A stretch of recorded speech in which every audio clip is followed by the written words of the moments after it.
Peselancar agung itu bermukim nun jauh di sana, di balik cakrawala.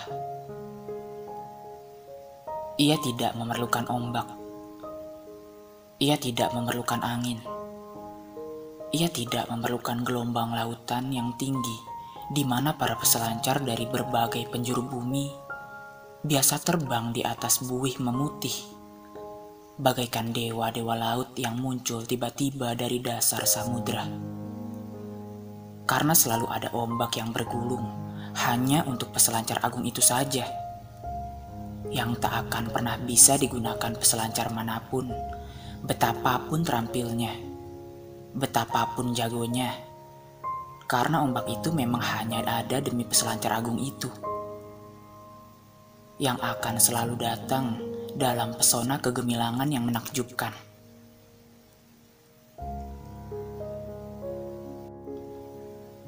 Peselancar agung akan tiba dengan sendirinya ketika senja menjadi sempurna. Itulah senja yang seperti cinta, tiada pernah tetap tinggal abadi, selalu berubah sebelum punah, meninggalkan segalanya dalam kegelapan dunia yang merana.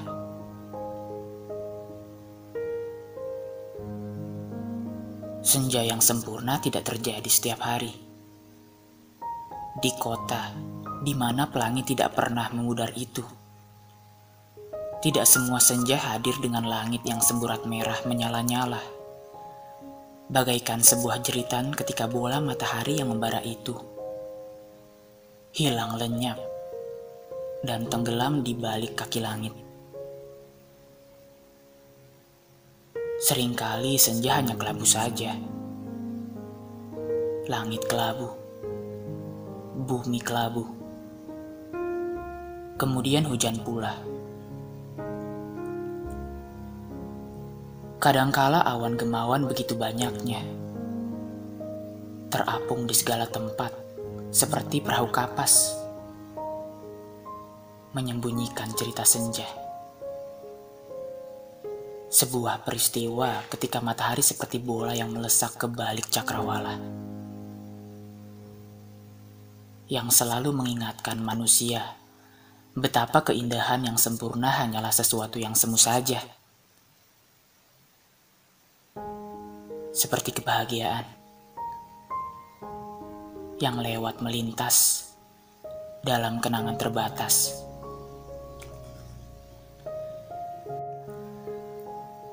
Tiada seorang pun di kota di mana pelangi tidak pernah memudar itu tahu kapan senja akan menjadi sempurna. Saat di mana peselancar agung itu akan muncul dari balik cakrawala sebagai bayangan hitam yang berselancar di atas genangan lautan jingga. Ombak begitu tenang apabila peselancar agung itu muncul. Ombak begitu tenang dari pantai sampai ke cakrawala. Seolah-olah lautan hanyalah sebuah kolam renang raksasa. Ombak begitu tenang, seolah-olah bertujuan menjadi sebuah pentas bagi peselancar agung yang akan tampak bagaikan bayangan hitam dalam latar belakang matahari tenggelam, yang kali ini akan begitu besar separuh melingkar dari ujung utara sampai ujung selatan, menguasai seluruh garis cakrawala. Begitu dahsyatnya senja yang disebut sempurna itu, sehingga setiap orang yang duduk memandang senja di tepi pantai akan tenggelam dalam cahaya kejinggaan, yang juga barangkali nyaris sempurna. Langit akan menjadi keemas-emasan begitu senja semacam itu tiba, kemudian menjadi jingga yang rata, begitu rata bagaikan langit-langit rumah dunia.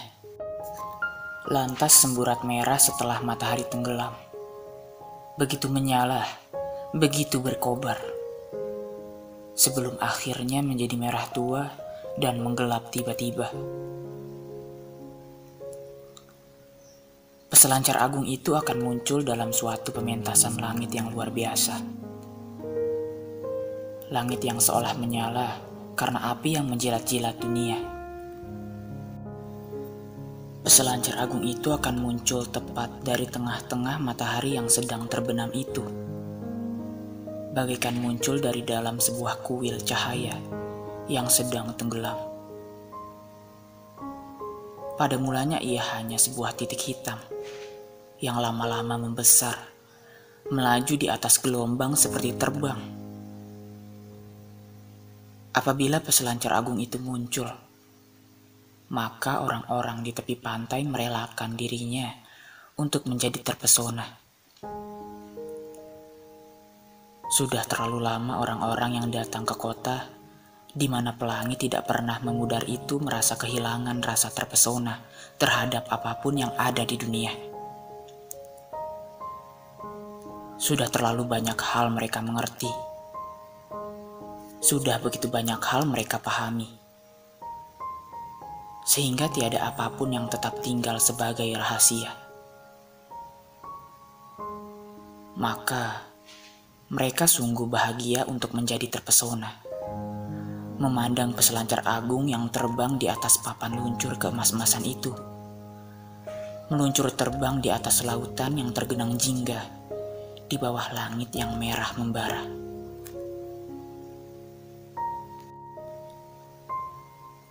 Kadang-kadang ada orang yang sengaja menunggu kedatangan peselancar agung itu. Mereka menunggu senja yang disebut sebagai sempurna itu dari hari ke hari, dari minggu ke minggu, dari bulan ke bulan.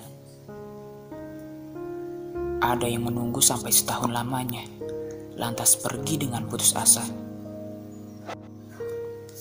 Mereka meninggalkan nomor telepon genggam, dan bukan alamat rumah atau nomor faksimil, bahkan tidak juga alamat email. Karena senja yang sempurna cuma sekejap, hanya melintas sepintas, seperti kebahagiaan. Sehingga mereka perlu datang langsung segera dan secepatnya, kalau bisa malah dengan seketika.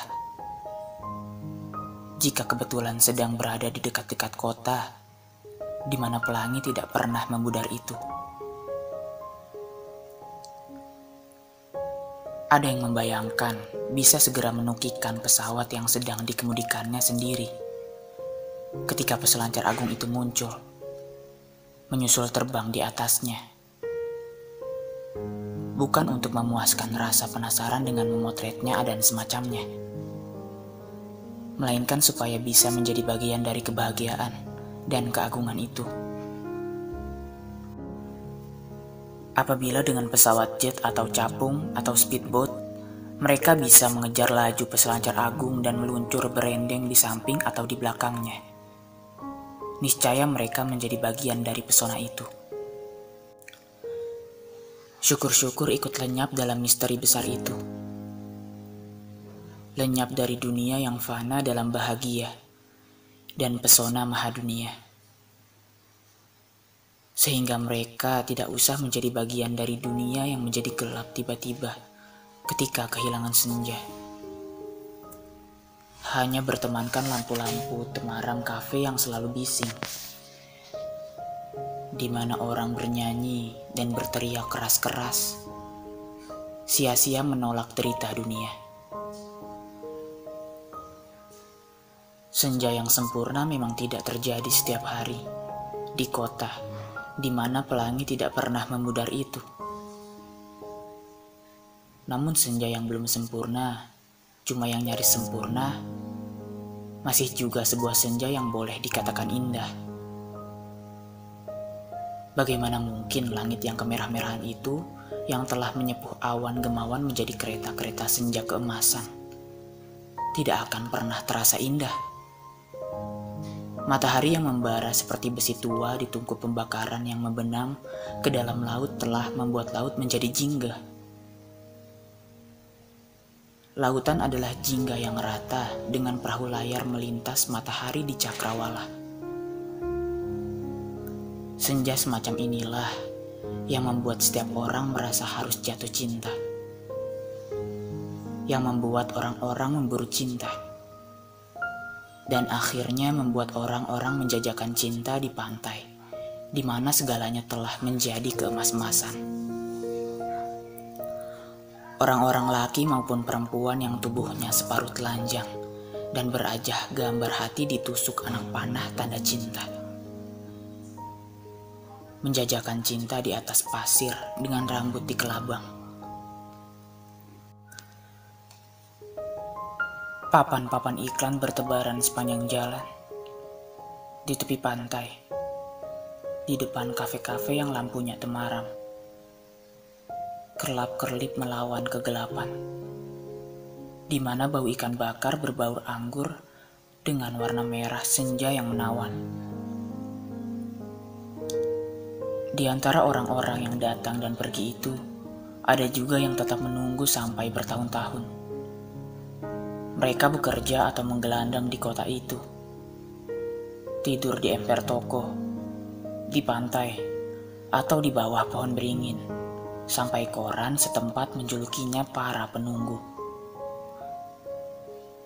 Sudah bertahun-tahun mereka menunggu sejak pertama kali datang ke kota, di mana pelangi tidak pernah memudar itu.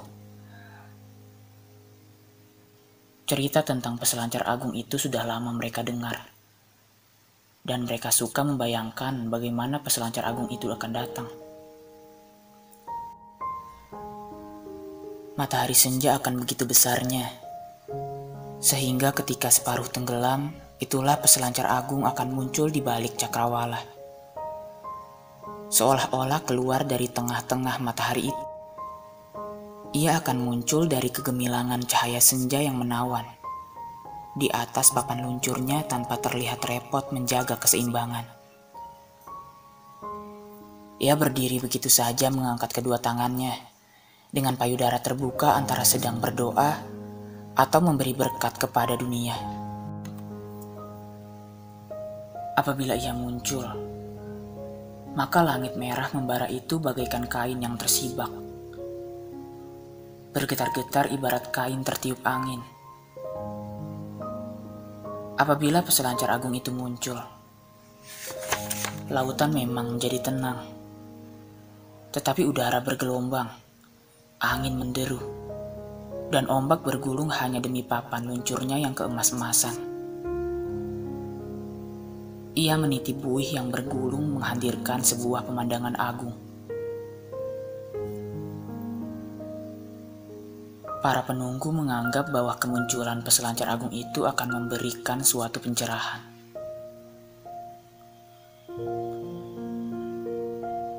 Di balik cakrawala, di sebuah pulau kecil, di dalam rumah panggung, peselancar agung itu masih memakai sarung. Dari tempat di mana tiada siang dan tiada malam itulah ia bisa menyaksikan 1000 matahari turun. Di 1000 kota, di berbagai penjuru bumi, menjadi 1000 senja yang langitnya merah membara dan menyala-nyala. Pulau kecil itu dilingkari 1000 papan luncur, yang selalu tampak keemas-emasan yang akan digunakannya untuk berselancar menuju ke 1000 pantai, di 1000 kota, di 1000 penjuru dunia. Setiap saat, ia harus menentukan ke kota manakah ia akan datang. Di antara 1000 kota yang mengalami senja kemerah-merahan dengan langit yang membara itu. Senja menjelang datang. Peselancar agung menghadapi 1000 matahari yang melingkari pulau kecil itu. Turun bersama-sama ke 1000 pantai, di 1000 kota, di 1000 penjuru dunia. Di setiap kota itu orang-orang memandang matahari yang merah membara turun perlahan-lahan mengubah langit yang semburat jingga menjadi semburat merah menyala-nyala sebelum akhirnya menjadi tua dan mendadak gelap meninggalkan dunia yang merana. Di balik cakrawala, di mana 1000 matahari itu turun, peselancar agung berjalan di tepi pantainya sendiri, memilih salah satu dari 1000 papan luncurnya yang keemas-emasan. Ia masih mencari-cari alasan. Kenapa kali ini ia harus menampakkan diri ke kota, di mana pelangi tidak pernah memudar itu. Mereka menyebutku peselancar agung, pikirnya. Padahal aku cuma si tukang kibul.